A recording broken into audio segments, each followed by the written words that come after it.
Today on Sekulow, now it's clear Senator Manchin and Senator Schumer misled Americans with this infrastructure circus. We'll talk about that and more today with Mike Pompeo and Rick Riddell.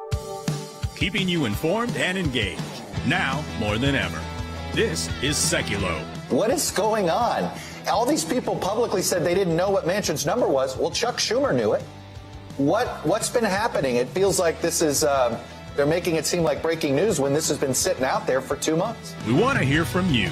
Share and post your comments or call 1-800-684-3110. Joe Manchin himself even mentioned $1 trillion to $1.5 trillion as being in the neighborhood of numbers he'd be okay with about 2.5 weeks ago when he was speaking on a Sunday show. So it does sort of reiterate this idea. Why was President Biden behind closed doors simply asking for what the top line would be when it appears clear that they knew what the number was? And now your host, Jordan Sekulow. The document I've got in my hands from July 28th, signed by Joe Manchin and Chuck Schumer, and it's what Joe Manchin will agree to with infrastructure. And so this whole game that we've seen for weeks on Capitol Hill, but this idea that we don't really know, well, Joe Manchin, that number kind of came out, but what were the specific, and this gets very specific into what he'd be okay with, what he's not okay with when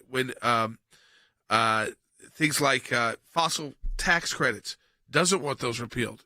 Doesn't want, if you're going to do any clean energy tax credits, got to keep the fossil fuel tax credits. I mean, what are progressives going to say to this? You heard Chuck Todd, the media, the left in the media. They're not happy about this because they didn't get the scoop. They didn't figure this out. This has been a game that has been played. Now, the question is, does the game backfire? Because you've got enough progressives in the House to sink this and not move this forward in a way that can pass the U.S. Senate. But what we now know is this has been a game played on the American people. I mean, this whole back and forth for the last week of can they do this? Will they get this vote? Joe Manchin and Chuck Schumer agreed that until today, they won't even talk about it. You're not even going to actually debate the issue. Yeah, so I'm holding in my hand. We'll put it up on the screen for those watching on television. So this is the signed agreement. By the way, these senators have worked together for decades, but they had to put this in writing. I'm going to ask Stan in a minute, why in the world did that happen? But it's the $3.5 trillion is $1.5 trillion. That's the real number. It does have tax increases by the way, marginal tax increases. What's interesting here is the left is going to go ballistic because this isn't the deal they wanted, Fan. No, not at all, Jay. In fact, the fighting continues as we speak. Let me start by answering the question you asked. Why did they have to sign this memo? Jay, it's because none of them trust each other. Literally nobody inside that caucus trusts each other right now to get this over the line. Jordan called it a game. I think that's the right phrase to use. It's Washington, D.C. at its worst. And the one other thing I would layer in at the start of this conversation, Jay, it was right about this time, just a little bit after July 28th, early August, where we said on this program, look for a distraction. Look for them to change the topic from Afghanistan. Jay, Jordan, they had a deal in their hands, and yet in the meantime, they let their party fight over the details. Why? Right. In my view, they let them fight because it was a change of topic, and they would take any change of topic possible. Listen to the last paragraph, Andy. Comment on this. Senator Manchin does not guarantee that he will vote for the final reconciliation legislation if it exceeds the conditions outlined in this agreement signed Joe Manchin and Charles Schumer. Well, that tells you that they don't trust each other. And what amazes me is two senators who have known each other for decades and who are of the same party and the same political persuasion and the same mentality trust each other so much that they can't do it on a handshake or a word. They've got to sit down and write a lengthy, look at this document, a lengthy one-page type document in which they go into great detail, starting with top line $1.5 trillion and ending with a statement. And even if all these things go through, Senator Manchin does not guarantee he will vote for the final reconciliation legislation if it exceeds the conditions and outline the agreement, and they both have to sign it. I mean, this is like a contract, a formal agreement that you have to sign because you don't trust the other person to do what you promised to do. Which just shows how Washington, D.C. has deteriorated into just a disaster where even internal party politics don't work anymore. And the Democrats were always the best at internal party politics. They're able to keep people in line, able to keep people on the same page, even coming from different political positions. So have the progressive left that pressures Schumer so much in New York with AOC and also in the House pushed him over the line? That's the question.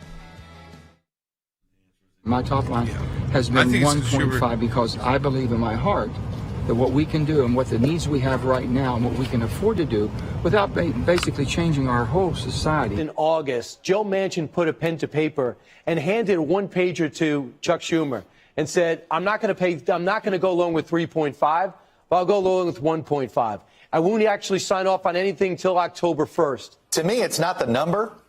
To me, it's the fact that Chuck Schumer knew this number. We've known this number for 2 months. What have we been doing? What is going on? What kind of trust can they have in Chuck Schumer if Chuck Schumer and Joe Manchin don't trust each other enough? They have to actually sign documents? To your point, Chuck Schumer, the Democratic leader, knew this for months. It is not clear if he thought he could move Manchin or if he had something else in mind, because he has not tempered expectations. Schumer has kept expectations very high. I've never seen such a document in my entire political life. Now, it's not as long as Chuck Schumer's or Joe Manchin's, but whenever we have our differences, we talk them out. We don't sign contracts. It was weird. with each other. This was what Senator Manchin was saying 2 months ago. And so the question that we have is which senator are we negotiating with? Is this June Manchin? Is it September Manchin? Is it August Manchin? I have voted pretty consistently all my whole life. I don't fault any of them who believe that they're much more progressive and much more liberal. God bless them. And all they need to do is we have to elect more, I guess, for them to get theirs, elect more liberals. But I'm not asking them to change. I'm willing to come from 0 to 1.5. What it underscores, and I think you got at this, is the real lack of trust, right? And that's demonstrated, frankly, by the fact that last night, again, Nancy Pelosi shafted the moderates in her own conference where she didn't put the vote up on that infrastructure bill whatsoever. She's promised it twice, and at both times it's come down. A big win for progressives.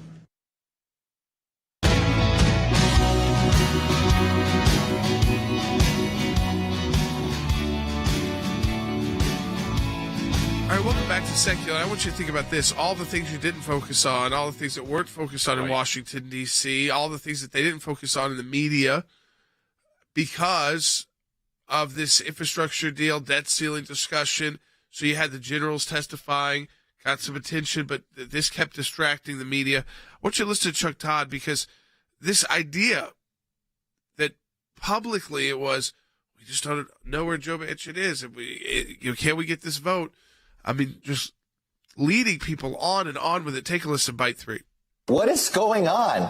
All these people publicly said they didn't know what Manchin's number was. Well, Chuck Schumer knew it. What's been happening? It feels like this is they're making it seem like breaking news when this has been sitting out there for 2 months. Let me tell you what's going on. It's called Washington, D.C. distraction. Repeat. Washington, D.C. distraction. That's what's going on here. You had the debacle in the Afghanistan withdrawal with Americans still left behind. You had the generals saying that they told the president the exact opposite of what the president said they said. The president said that no general told him to keep troops on the ground, and then the Joint Chiefs of Staff and the senior military officer said, Andy, no, the exact opposite. We think you should have kept troops on the ground. So in the interim, then you've got this, reconciliation bill floating around, and it's already a done deal. That's right. It's a done deal as of at least the day that Except it was. The left hates it. Well, the left I don't like it either. No, certainly not. I mean, when I see some of these other conditions, tax increases, capital gains rates raised, just a way to hurt the economy. Corporate tax rate goes up to 25%. The domestic minimum corporate tax 15%. The top rate on ordinary income goes up 2.6% to 39.6%, and the capital gains tax rate goes up to 28%, Jay. So all these things were known to Schumer. So this shows the mistrust among the Senate Democrats themselves. But as you said, and I think it bears repeating and emphasizing, all this stuff is a distraction from the debacle of our withdrawal in Afghanistan, from the General Milley situation with respect to we got to make sure we know what the media is thinking, what is going on at the border, the fact that thousands and thousands of people were kept under a bridge at the border, that we have no porous borders, and even President Obama, who says we're a nation state and we should have borders, and that keeping an open border is not sustainable. All these things that the liberal Democratic left has maintained have been set aside, and we've been given this secret document. Now it's exposed that we knew what the number that Manchin was going for was. Jordan, welcome to October 1st. It's now negotiation day. Yeah, so I guess According we're going to put it all. Here it is, October 1, start negotiating.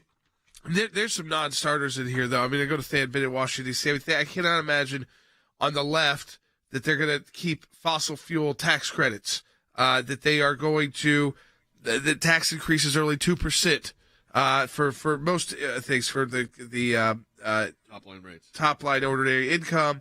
Cap gains rate 8% increase. I mean that but again, it doesn't seem like this is where the party is either. This might be where Chuck Schumer and Joe Manchin are, but it's certainly not where the House is. Well, as of right now, Jordan, they can't come to an agreement in either chamber on this bill or the bipartisan one. You're right. Some of those things are not going to be tolerated by the squad. I imagine there are probably things on the other side of the ledger that maybe Joe Manchin can't convince Kyrsten Sinema to go along with. So I don't know where they're going to land on this, Jordan, but I would tell you a couple of things. First of all, you're 100% correct. There's no coincidence that it was last night that this document came out, because today is the day that Leader Schumer promised Joe Manchin he could start debate. But think about this, Jordan. I mean, this thing is detailed. This is like a CVS receipt. So they've been negotiating about these topics except that you the don't get left the free really coupons at the end. Go ahead, Dan. Yeah, true. But, behind the scenes, how betrayed would you feel if you're AOC and the squad, that Leader Schumer cut a deal with Joe Manchin, and meanwhile, you look at this document, Jordan, these are the very things they've been fighting about in public for the last few weeks, and the leader of their party didn't tell him he already cut a deal on him. Will Haynes brought up a good point, of producer. He said, you know what? This chaos is just part of the reflection of everything they've done since they've gotten in office in January. And that's really true. I don't know if we have the bite pulled where AOC says, we played this during the break. Which Joe Manchin are we dealing with? I mean, take a listen to this. This is coming from AOC. Senator Joe Manchin said $1.5 trillion is his number. Is that sufficient for the both of you? For 1 year? I mean, here's the thing, is that there's a lot of games being played with this number. So this was what Senator Manchin was saying 2 months ago. And so the question that we have is which senator are we negotiating with? Is this June Manchin? Is it September Manchin? Is it August Manchin? Will December Manchin be a different, will this be a different senator that I think there may be a little wake-up call to these young members of the House. Is they negotiating with shocked that this is happening. They're not negotiating with any of these guys. Right. Joe Manchin doesn't care about somehow. He said it. They want more of them. They need to elect more of them. Right. He doesn't even talk to them by name. And that is, listen, that's not that unusual in Washington. It's not a put down. It's just like there's 435 of you. There's 100 of us. I'm one of two who can sync everything. So, she could call him names, June, man, all these different. But the idea is that she's not bothering him. She is no threat to Joe Manchin. She's a threat to Chuck Schumer. She's a threat politically to Chuck Schumer in New York, and by getting the legislation passed to Nancy Pelosi. This is not a Republican problem. It's interesting to watch, because we're starting to see Democrats starting to deal with a little bit more of what it means to have a bigger tent party. And when you start encouraging these far leftists and you say, oh, it's great to have them. Well, you may think it's great to have them when you have a 15-vote majority, but it's not great to have them when you've got to get every one of their votes to pass anything through. And the Republican Party's dealt with this a long time. It's a much broader party with people on far ends of spectrums, especially in the U.S. Senate. So I think that this idea that this game that they were playing, why the Biden team allowed this, I think they thought this helped at least distract from Afghanistan. It at least distracted from the border. And, honestly, I mean, these are not easy things for people to follow. What people can follow is the government going to shut down or not? Are the checks going to go out or not? Things like Social Security. This very detailed one-pager, very Washington, D.C. one-pager, I mean, it's not – people can read it and understand what it means, but it's very much Washington talk. It's all, it's a lot of corporate tax credits and things like that. 100%, Jordan. I would tell you a couple of things. First of all, there's conclusive proof today that July 28th Joe Manchin is the same as October 1st Joe Manchin. So, look, I just think he outmaneuvered AOC and the squad on this one. But you're right. Now, I will tell you this. The continuing resolution to fund the government was passed with Republican votes last night in the House and the Senate, so the government's not going to shut down. But, Jordan, to your point, the American people are following things that are critical to them. And, by the way, one of them is the fact that Democrats have put the increase of the debt ceiling in jeopardy. And look, it is on them because they pushed us into this reconciliation posture where they didn't want Republicans in the room. So now they're trying to figure out how to raise the debt limit while passing a bipartisan bill, while passing this reconciliation. Jordan, this fight is among the Democrat Party. They're going to have to figure their way out of it. It is a fight among Democrats. There's no doubt about that. But when you look at the legislation, and Senator Manchin is, trying to, ignore and kind of play off the hard left and ignore them. But they're raising taxes in here, folks. This is not what conservatives would think is a good bill. I want to be clear on that, Andy. This, as you said, increases marginal tax rates, capital gain tax rates, and significantly. I mean, you're raising the capital gains rate from 20% to 28%.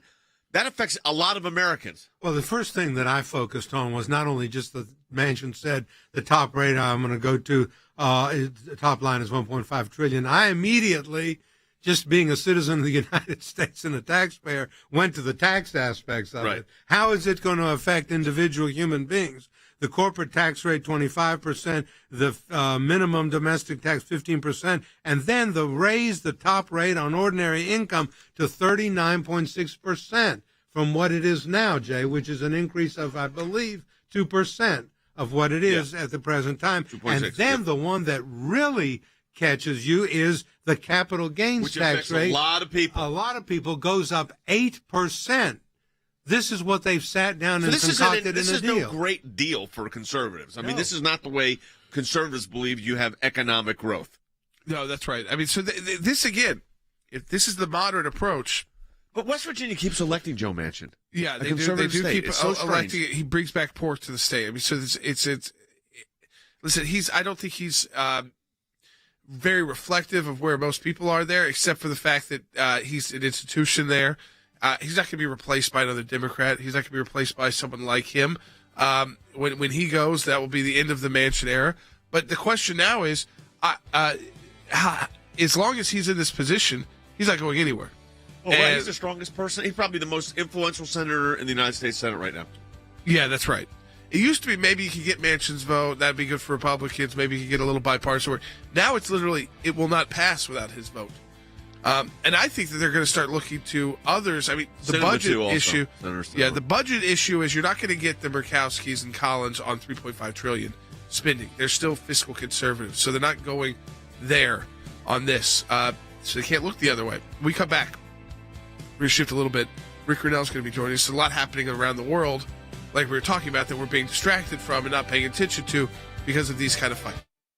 In my time in service, both as the CI director and as Secretary of State, I watched the good work that the ACLJ was doing here in the States and all across the world. The ACLJ's work at the UN, overseas with the European Court of Justice, is incredibly important. We have on our team lawyers, non-lawyers as well, that are policy experts. They're all engaged in foreign policy issues. We have been focused on protecting the nation state of Israel, particularly before the United Nations. We don't shy away from the battles that are going on at the UN and just complain about them. We actually try to go in and do something positive and actually affect change. The risk of an incomplete or unsolid relationship within the United States of America and Israel is real. Israel is very important to the ACLJ, and we will always fight for Israel's rights. We had a series of cases at the European Court of Human Rights, primarily dealing with religious liberty. And as Secretary of State, I saw this too. Nations that had more religious freedom were on firmer footing. They had better democracies. America has always been the world leader in religious liberties, in freedom of conscience and freedom of speech. We've taken the First Amendment, and that has been our cornerstone. It's to defend the rights of people of faith and others that are having their rights abused. We not only hold our government accountable, but we hold other governments accountable. You have to keep the battle going when it's not cool anymore, when it's not the number one story on TV. You have to actually be committed to fighting it out, or else you'll never win. The ACLJ's front and center on this, whether it is going after the deep state, whether it is litigation that we're engaged in. Your support of the ACLJ enables us to do all of this. Go to aclj.org today. That's aclj.org.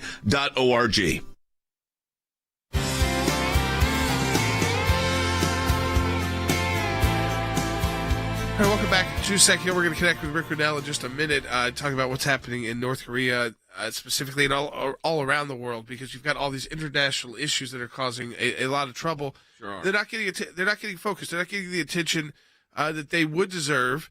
I think even the generals testifying this week honestly didn't get the same attention it would usually get, but for these budget issues, and is the government going to shut down, and they pass through, and the government's not going to shut down. So, I mean, all these issues that get put into the back pages of the news. I think Rick is joining us now. Rick, right off the top, we've got North Korea back.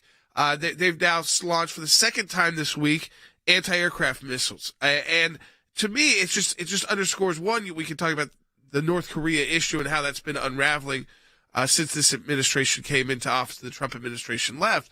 But two, the idea that the world and these bad actors are flexing their muscles right now. Yeah, they're testing this Biden administration. And let's be very clear. There's a difference between a threat of military action and a credible threat of military action. And that's what we're seeing now, not only with North Korea, but Iran. I would put Venezuela into that category. There are a whole bunch of bad actors who are looking at what happened in Afghanistan. The fact that the Biden administration is proud that it got only 90% of the Americans out, that there was not a good response as the Taliban recalibrated. And they're seeing, hey, look, this is an administration that gave the Russians a pipeline, that is doing nothing about the buildup of 100,000 troops on the border of Ukraine. And so Kim Jong-un looks at the messaging here and says, I should start testing. This is very dangerous for Americans. You mentioned, Rick, just now Iran, and I want to talk about that for a moment because, I've always been concerned about the Chinese, Iranian, Russian, Syrian relationship as it relates to Iran. And it seems to me that as long as the United States is staying at a table, it doesn't have to be the table, but a table negotiating with Iran, under these circumstances, it's showing a sign of weakness. And then with North Korea flexing its muscles and rattling their sabers, it seems like to me we're in a situation where, despite the administration's attempt to try to say, oh, the United States back in foreign policy, we've destroyed our relationship with the French. It just seems to be much, much worse. We've talked about this in the past, but the Biden administration and our Secretary of State, Anthony Blinken, talk a lot about diplomacy being back. And the reality is that they like consensus. They want the rest of the world to be pleased with them. They want the rest of the world to sign off on their policy. And so it becomes the lowest common denominator of policy. This is the danger of sitting down with Iran, is when we ask other countries who do not share the same threat assessment as we do to somehow come up with a joint policy on Iran, it's a real bad sign for the United States and for Israel. Ambassador Grenell, I want to ask you something. You said something that I think that's really interesting, and that is that the current administration likes consensus, and especially I wrote down that you said they want the world to be pleased with them. In other words, we want to we the United States want the world to be happy with us and pleased with us and content with us. And doesn't that put our security and our future at risk when all we're looking out to do is to, and I'm going to use the word, appease the world and make the world happy? There's no question about that, because you can use the word appease, and I think it's appropriate, because what you're really doing is having consensus, meeting in the middle possibly, or at least giving up on your America First policy. The opposite of America First is consensus. And while consensus sounds like a great term and sounds like we're all going to hug it out, I can tell you I spent 8 years at the UN. Every country there, 193 countries, every country fights for themselves. When they negotiate, it's Germany first, it's France first, it's the UK first, it's who's ever on the Security Council negotiating. They put themselves first when trying to come up with consensus. You know, Rick, the politics of this that's going on right now too. I mean, we had the generals testifying this week. That we had that we've got this budget issues, but the Biden team, they don't seem to be really engaging on this. It's not like we get the report about North Korea, but it's in the back of the news. We get it's almost hard to figure out what's going on in the world because it's crisis to crisis. And I think now they're starting to use, especially like the Washington style crisis of a budget negotiation and infrastructure talks. If people can focus on that, and maybe they get bored and that's not so interesting, instead of focusing on these issues that really are important. I think you hit it there, Jordan. They're using distraction politics right now to create some space. And let's also be honest, they're feeling the heat and panicking, but they don't even have the mainstream media breathing down their neck. No. They just know that the world is in crisis, that things are not going well, and they're not getting the positive press from the places where they used to. So this is the Democratic Party, the progressives, they're not used to having scrutiny from the media. We conservatives are. We can go and take the hits and keep on moving forward when we know the policy is right. The Democrats, they really have the opposite problem, thin skin. You mean you and I and Jordan were used to taking hits? I think that might be true. Like 4 years of clobber is more like it. But you know what? We withstood it.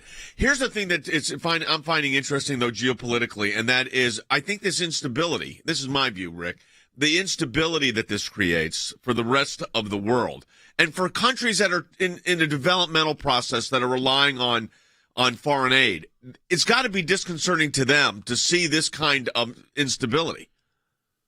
There's no question about it. I mean, I would go so far as to say that the Europeans are feeling like, wait a minute, this is a wreck over in the United States, whether it's France or Germany, traditional Europe. And of course, the Balkans, Eastern Europe, they're just flabbergasted. They cannot believe that America is in this position. The Middle East, of course, prefers Trump. Let's be honest. No question. Last question here, because we're running out of time, but you were the ambassador to Germany. The German election, what's your read on the situation? Don't count the Christian Democrats out yet. The socialists came on top. They're going to have to hobble together a coalition government, which means the only way that it works is the FDP, which is the libertarians, think of the Rand Paul types, are going to have to join with the socialists. I don't see that happening, but maybe they're desperate to get into the government and they will do it. Time will tell. All right. Thanks, Rick. We appreciate it. There's a huge shift there because thanks, Rick. Angela Merkel and her party have been in power as long as everybody can basically remember. And through multiple presidential administrations. You know, it's a great thing that we're able to get this kind of expertise to all of our viewers around. Hey, we're going to switch topics again because guess who's coming up in the next half hour? You just had the former Director of National Intelligence. You're going to have the former Secretary of State, both on our team. So Mike Pompeo will be joining us coming up. Hey, I want to say something about your support for the ACLJ in September. I'm just going to say one word that describes it. Phenomenal. Thank you. It was not a matching challenge month for us. You would have thought it was. I appreciate it. We all appreciate it. The people you see and don't see around the globe appreciate your support of the ACLJ. So, again, a huge thank you from all of us. Coming up is going to be former Secretary of State Mike Pompeo. We're going to get into some other international issues, talk to some domestic issues as well. Back with more in just a moment.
keeping you informed and engaged.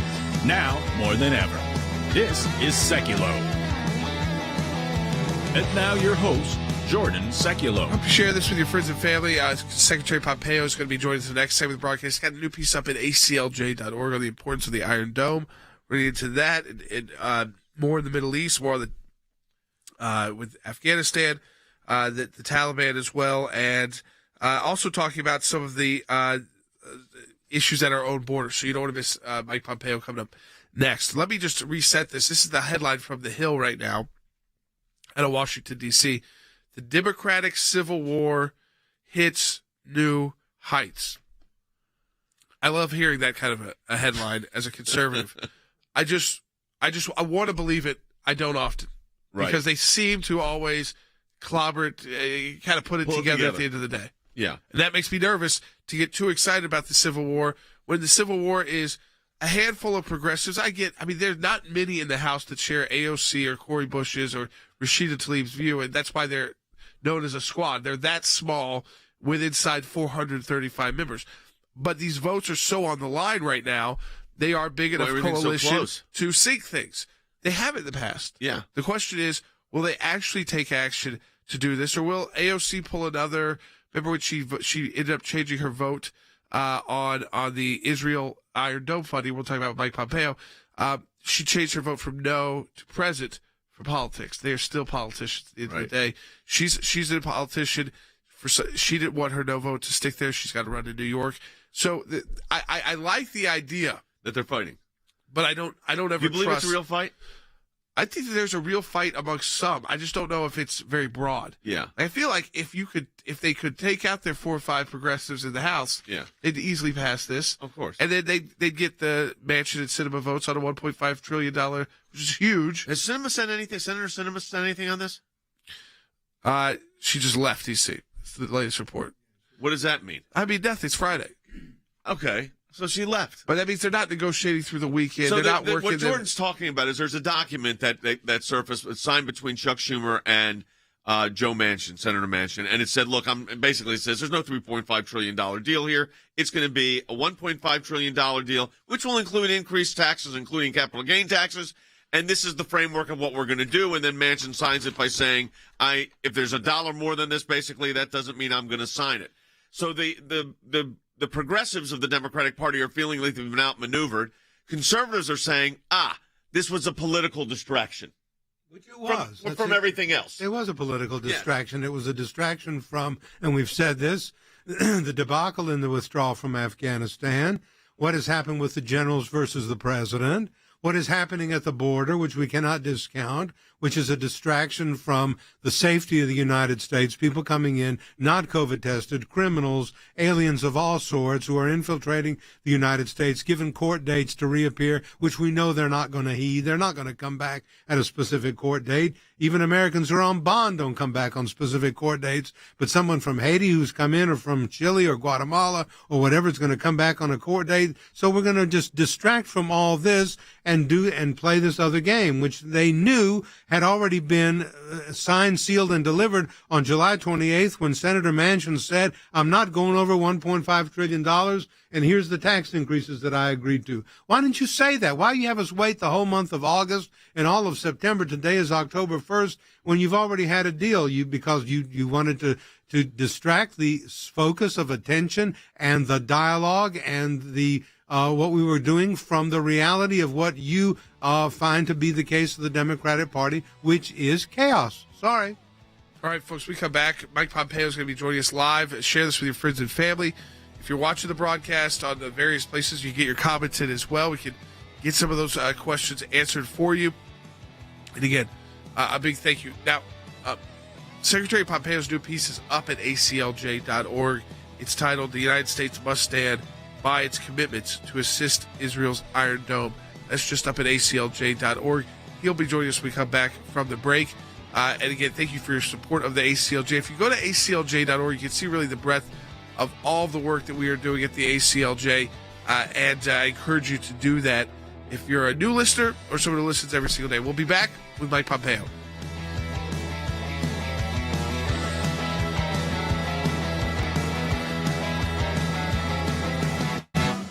Thanks to your support of the ACLJ, we have had many victories. The report is coming out. It shows that not only did Tea Party groups get more scrutiny, but so did a host of other conservative groups. It was something that no one could believe our government was even capable of doing, and now they were admitting it. It's one of the most significant wins in the ACLJ's history. To take on the IRS and win for the ACLJ, life has always been a top issue. Barbara, I am here at this site because there are thousands of people and millions across America that say abortion's murder. When you're fighting for the life of the unborn, you're on the right side of history, you're on the right side of law. These are young people in their 20s and 30s that are doing this, are fighting for life to beat back the abortion juggernaut. It's very important that we remain hopeful that the courts that the Trump administration was able to impact will give us good rulings that are based in law and sound reasoning. This is one of the social issues we're winning. There are historians that point out that religious persecution is at its highest level since the first 3 centuries when the Roman Empire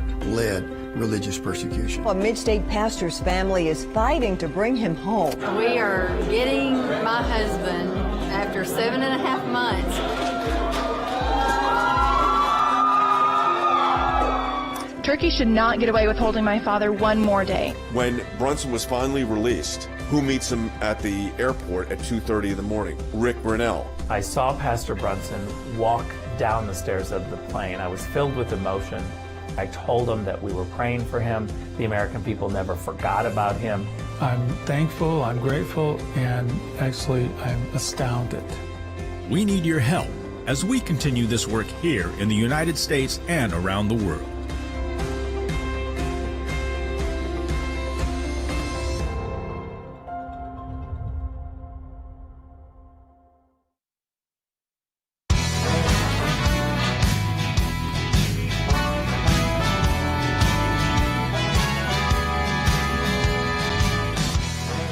Back to Sekulow. We are joined now by our Senior Counsel for Global Affairs, former Secretary of State Mike Pompeo. Secretary Pompeo, I want to get right to it. You've got a new piece up at aclj.org.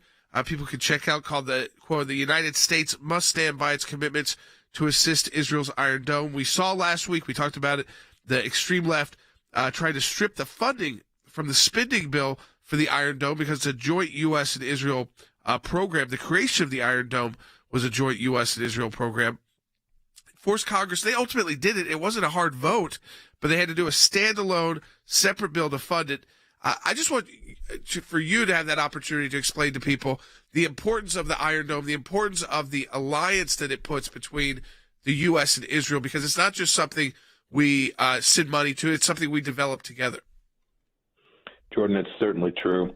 Iron Dome was a project that the United States and Israel worked on together for a long time. It was a joint effort because the mission was joint. The mission was to protect civilians inside of Israel. That would include Americans who travel to Israel. We have millions who do that every year, and to protect them from attacks from the rockets that have come out of Gaza for too long, the Iranian weaponry that comes out of Gaza and has killed so many people. Not only has it killed its intended victims, civilians inside of Israel, but folks inside of Gaza as well.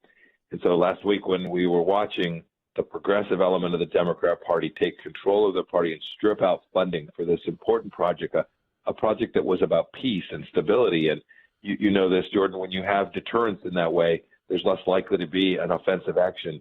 To say that suggests that the problem of the Democrat Party inside of their own organization, with their continuing efforts to defend and protect the alliance between the United States and Israel, is weak and getting weaker. And the Democrat leadership needs to get control of this. This is something that has been bipartisan for decades and decades and must remain so. You know, Mike, I have, and Jordan has too, unfortunately, I have experienced incoming rockets on the border of Israel and Gaza. I was in a meeting with, actually, with both Bibi Netanyahu and then Shimon Peres, who was the president of Israel, and we were in an underground command center, and in came the rockets. Jordan was outside with some of our other lawyers when the rockets were landing. So, we've seen the importance of an Iron Dome. There was no Iron Dome then, but we've seen the importance of it. But isn't it ironic, Mike, that there's this talk of aid going possibly to the Taliban through foreign aid, while we're at the same time, we've got members of Congress voting no to funding the Iron Dome. I mean, the dichotomy there is unbelievable. There is an edge of the Democrat Party. Jan, you and I've talked about this as anti-Semitic. The same time we're abandoning Afghanistan, the same time we're sitting at the table in Vienna negotiating with the Iranian, the country with the capability intent of the destruction of Israel, right? The little Satan there, and then ultimately the destruction of the United States. They now have Democrats who won't support the simple notion that we'll take an American and U.S. Israeli system and allow the Israelis to protect themselves from the threats from Iran and the threats from bad actors around the world. It was mind-boggling. And then to see them flip and everybody vote for it, say nothing to see here, folks, is hypocritical to the nth degree. Secretary, Jay Sekulow and I and our colleague Stuart Roth spent many weeks in the Middle East negotiating bilateral and trilateral accords with respect to the enthronement of the Patriarchate of Jerusalem. Several years ago, the Orthodox Patriarchate of Jerusalem, and we know that it's a very difficult task to try to bring together what is a nine-faceted situation. When you were Secretary of State, we saw so much advancement with the Abraham Accords, which I think was a tremendous achievement. Is the left threatening all that progress with the moves that they are making now that are affecting the Middle East? I don't think there's any doubt that some on the left are trying to undermine it. Others are more passive and just they won't mention the words Abraham and Accords consecutively and don't want to acknowledge that good things can happen or good things, in fact, did happen in the Trump administration. So there's a little bit of that. I think it's either envy or, frankly, disdain for the work that we did. I think in the end, the Abraham Accords survived because it makes sense for the people of the Emirates and Bahrain and Sudan and Morocco to recognize Israel. But expansion of that, we were working diligently to continue to expand peace and prosperity and to isolate Iran even further. That is very unlikely to happen because this party has decided that Iran is a stabilizing force and a force for good in the Middle East. We know that's not true. But once America no longer is prepared to defend Israel, protect it in the way that we did, it's very difficult for other nations to acknowledge Israel's right to exist. We talked about the importance of diplomacy, the importance of putting together these diplomatic deals. One of the things we've focused on this week, and now we know, we saw the horrific images at our border with the Haitian migrants, but we now know the Panamanian government has said there's 60,000 more on the way. And we understood the importance. It was surprising, shocking, I think, to the Washington establishment what the Trump administration, what you were able to do in negotiating with the countries to our southern border, and whether that's in against Central America, whether it's the Remain in Mexico policy. These ideas, though, that if we don't negotiate, if we don't provide incentives, these countries will let us know, hey, these people are coming, but they're not doing anything. They don't really have the incentives or the I guess the reason to. They're not going to do it on their own goodwill to house these people or resettle them within the region that they already exist. But that was done under the Trump administration. We didn't have to. We figured out a new way to deal with our allies, the countries at our southern border, so that we can deal with these migrant waves. And the Biden team, it's like the Abraham Accords, same kind of thing. They just abandoned the whole idea. Yeah, Jordan, you have to believe at some point that President Biden has not just accepted that the Open Borders Caucus of his party is going to control how they treat our southern border. Drugs, fentanyl, at levels we've not seen before crossing across our border. We saw with the 15 Haitians. Secretary Mayorkas didn't know how many, but he knew that they'd all been released inside the United States. And now we see that the Panamanians had told us this was going to happen, and we took no action to preserve and secure America. It's truly remarkable. We had a roadmap, just as we had a plan for Afghanistan, just as we understood how to protect and defend the relationship of the United States and Israel, and we're doing it. We had a plan for delivering a secure southern border. They walked in, they ripped it up, and you can see the calamity. There will be more kids killed from drugs as a result of this. There'll be more migrants who are raped and tortured by the cartels. It's bad for American security. These policies make no sense for the American people, and I hope the administration will come to see that some of the work that we did actually delivered really good outcomes, and they shouldn't be afraid to acknowledge that and continue them. Mike, we did a multi-year project at the ACLJ. I mean, it spanned almost 5 years, and that was drafting model legislation to be utilized by all 50 states regarding sex trafficking because it's such a huge issue. And what a lot of people do not realize is that our southern border is very much a port of entry for sex trafficking. And the age of these young girls is, I mean, my goodness, it's horrifying. 12, 13 years old. And the laws were really focusing on, arresting the girls for prostitution rather than stopping the sex traffickers. And we were able to switch that. And a lot of states actually adopted that legislation. And what people don't understand is when you were in office, the discussions about a strong border also was eliminating the possibilities, or at least reducing the possibilities, of sex trafficking. This is a really important point. That border permits these cartels to abuse these women in ways that are just absolutely horrific. You know, right? You know the corridor. You've worked on this issue. I worked on it as well.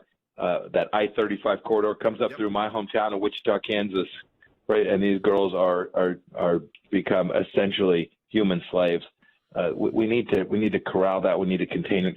It's not just the fact that we have illegal immigrants. That's certainly enough. It breaks our law, but it is the human tragedy that follows from those decisions that is just so heartbreaking. And Remain in Mexico was working.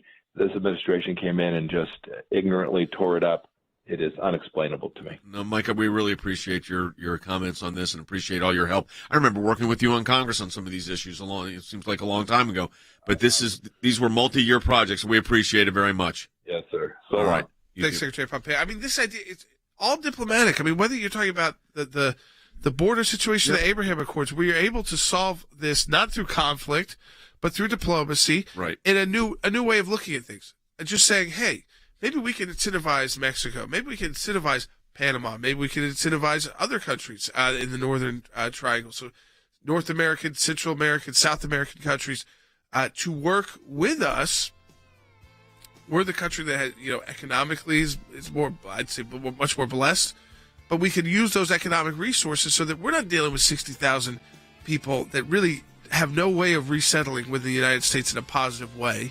But these countries, maybe we could build up programming. Maybe they can utilize, and we provided those incentives and it stopped. But then they pulled all those policies because it was about climate change, not about diplomatic negotiations direct with the countries who are also dealing with these massive waves of migrants. You see how effective diplomacy can be when you're willing to utilize it and willing to go against the grain of Washington, D.C. We'll be right back on Sekulow.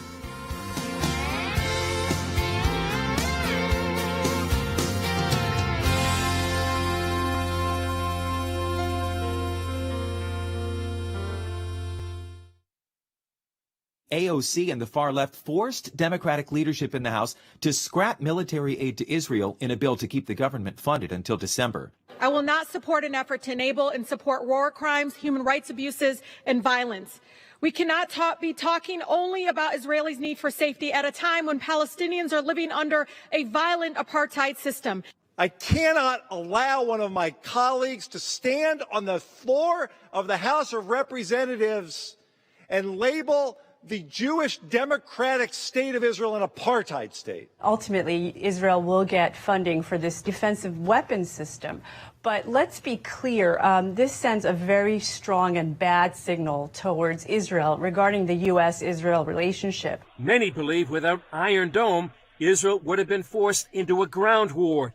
By the end of the day, we could look in the mirror and we could say we did something for the defense of Israel, we did something for our civilians, and we're saving life. Israel has really depleted their Iron Dome interceptors because of what we saw happen this spring earlier this year with Hamas, and that's why it's even more important now more than ever to make sure that those get reinstated. I think it's very telling that this is the stand, not lighting their hair on fire with regards to billions of U.S. weapons and equipment going to the Taliban, lighting their hair on fire with regards to a state-of-the-art piece of equipment, a strategic alliance, a partnership that helps us.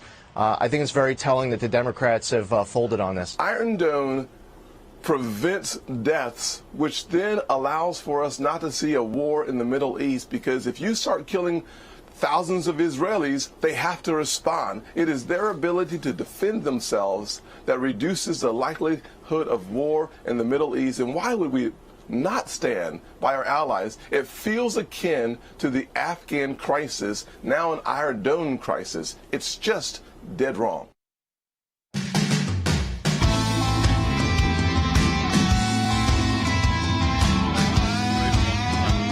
All right, welcome back to Sekulow. So, I mean, we're talking about now, so how is this moving? The budget is not moving. I mean, I want to go right back to Thad Bennett in this because all week people, they're going to come up with a deal. Will there be something? They're going home for the weekend. We saw that Arizona Senator Kristen Sinema's heading out. So they're not going to be negotiating, at least not the ones whose votes matter, Thad. It doesn't mean they're going to be negotiating all weekend, 20 hours a day.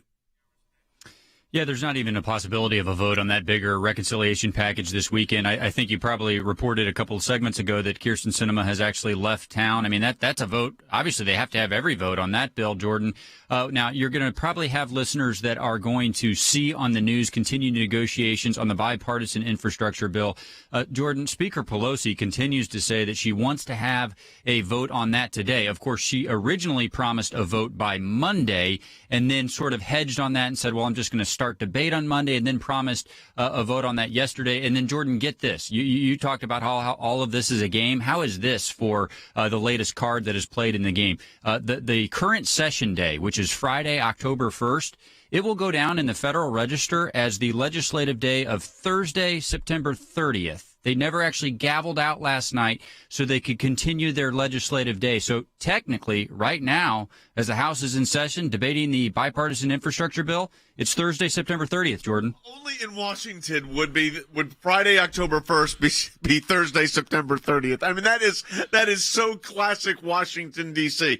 I want to move for a moment here now to emphasis at the United Nations, because while all of this is going on, our European Center for Law and Justice was hard at work making another intervention on another matter. Jordan, you did one last week. Yeah. We were back again this week at the Human Rights Council. This time we had our lawyers from France. That's right, in the situation in Myanmar. So, I mean, really, this will show you kind of the global reach of our European office that work at the UN, is that it's not just in the kind of hot-button foreign policy countries that come up a lot in the United States, whether that's in the Middle East, whether that's in North Korea type, but also these countries, they're also experiencing significant turbulence politically, like Myanmar, and a situation on the ground there with coups and the government falling, but also Christian persecution. And we want to always take these opportunities to highlight, again, the individuals that are getting caught up in these movements and this instability and violence, and then persecuted because of their religious faith, because they're part of religious minority groups. Take a listen or watch as Christoph from our team at the ECLJ delivers this to the UN. Give the floor to the European Centre for Law and Justice. Thank you, Madam President. As High Commissioner for Human Rights, Mrs. Bachelet recently stated, within Myanmar is a human rights catastrophe that shows no sign of abating. Over 8,000 individuals, including children, have been arrested since the coup, with over 4,700 remaining in detention. Most are held without any form of due process and lack access to legal counsel or even the ability to communicate with their families. Baptist pastor Reverend Tian Liang Song of Chin State is one such individual.